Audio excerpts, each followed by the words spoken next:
Perkenalkan, nama saya Randy Indra Kurniawan. Saya dari Fakultas Ekonomi dan Bisnis Universitas Nasional. Di sini saya akan mempresentasikan bisnis model kanvas. Nah, di sini saya akan menjelaskan produk saya. Produk saya di sini adalah Breadwits. Adalah jasa penyedia makanan yang khusus mengolah roti isi atau sandwich yang cocok sebagai bahan makanan pagi atau siang, sebagai makanan malam, makanan pagi atau siang pun sebagai makan malam. Kemudian menyantap roti ini menjadi pilihan yang tepat untuk kalangan masyarakat yang memiliki keterbatasan waktu untuk menyantap makanannya. Customer segment di sini Breadwits menargetkan kalangan pekerja atau karyawan yang lebih memilih makanan siang yang mudah dan bisa disantap kapanpun dan dimanapun. Selanjutnya adalah value proposition. Value proposition di sini ada performance. Breadwits selalu memperhatikan kebersihan selama mengolah produk dengan selalu memastikan pemakaian sarung tangan, mencuci tangan sebelum dan sesudah proses pengolahan agar produk sampai ke tangan konsumen, dan jaminan produk yang bersih dan higienis. Selanjutnya ada convenience. Convenience di sini Breadwits berbeda dengan roti isi lainnya yang marak dijual di Indonesia. Breadwits sangat memperhatikan kualitas bahan baku sampai dengan pengolahan roti. Banyaknya pilihan varian roti yang menjadi daya tarik tersendiri karena konsumen dapat memilih varian yang menjadi favoritnya. Selanjutnya ada accessibility. Di sini dengan harga yang terjangkau, di sini Breadwits menawarkan dengan harga yang terjangkau dan sesuai dengan kualitas bahan baku yang dipilih. Selanjutnya, kemudahan untuk memesan Breadwits kapanpun dan dimanapun dengan melalui GrabFood dan GoFood. Terus kemudahan untuk memesan Breadwits melalui kontak personal melalui WhatsApp owner. Selanjutnya kemudahan pembayaran dengan metode debit sampai pembayaran online seperti ShopeePay, OVO, GoPay, dan Dana. Kemudian terdapat channel. Oke, nama saya Muhammad Iksan Gifari, Customer Relationship.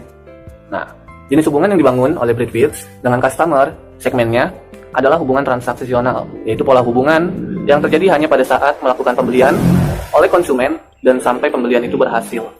Namun diharapkan hubungan yang dijalin dengan setiap pelanggan tidak hanya saat transaksi saja, melainkan hubungan jangka panjang. Setelah pelanggan mencoba roti isi Breadwits, diharapkan pelanggan merasakan kenikmatan dan kepuasan setelah menyantap roti isi Breadwits ini, dan di lain waktu akan memilih Breadwits sebagai pilihan dalam kebutuhan makanannya. Nah, selanjutnya kita ada revenue stream.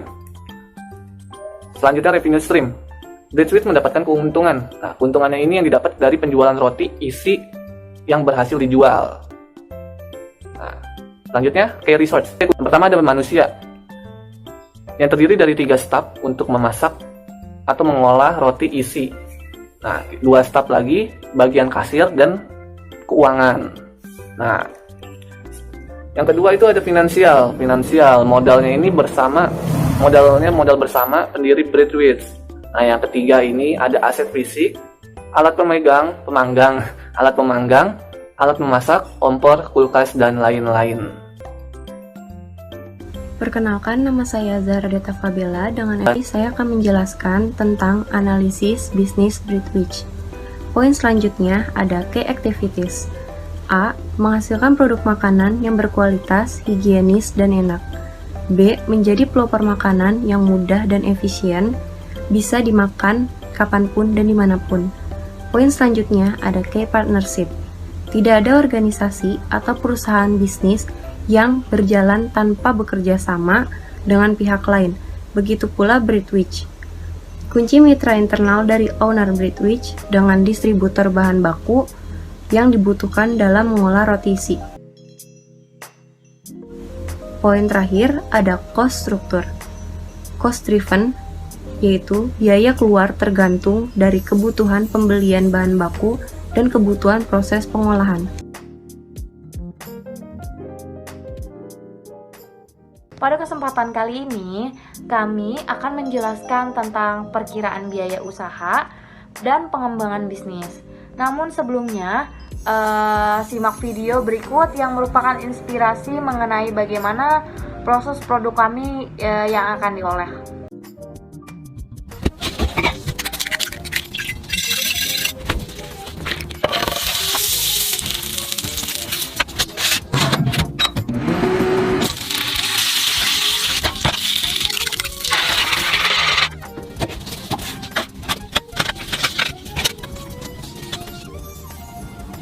Perkenalkan, nama saya Stefani Pujanti. Saya akan menjelaskan tentang rencana keuangan.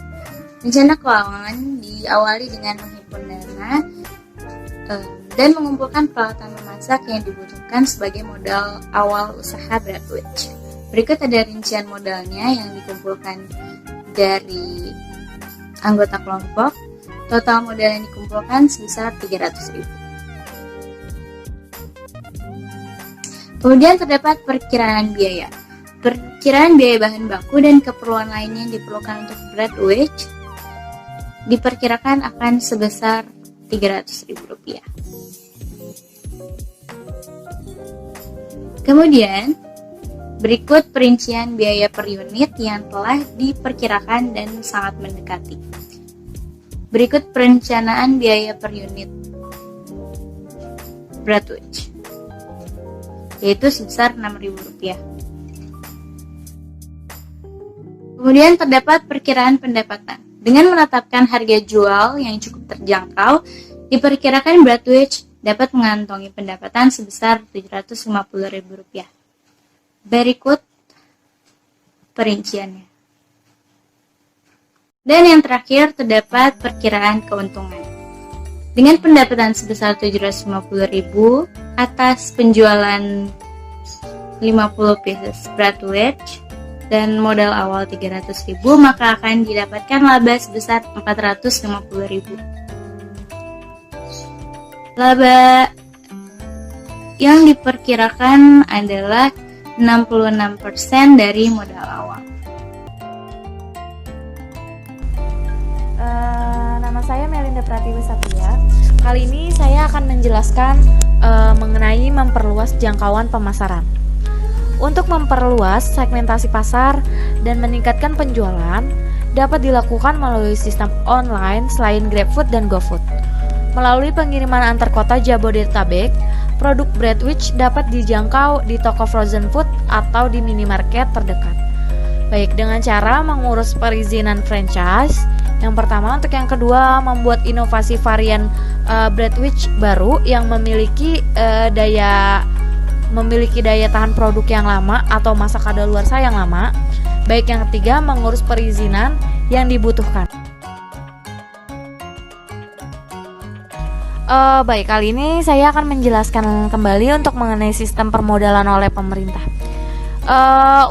Pembiayaan ultramikro atau bisa kita sebut UMI merupakan program tahap lanjutan dari program bantuan sosial menjadi kemandirian usaha yang menyasari usaha mikro yang berada di lapisan terbawah yang belum bisa difasilitasi oleh perbankan melalui program kredit usaha rakyat atau KUR.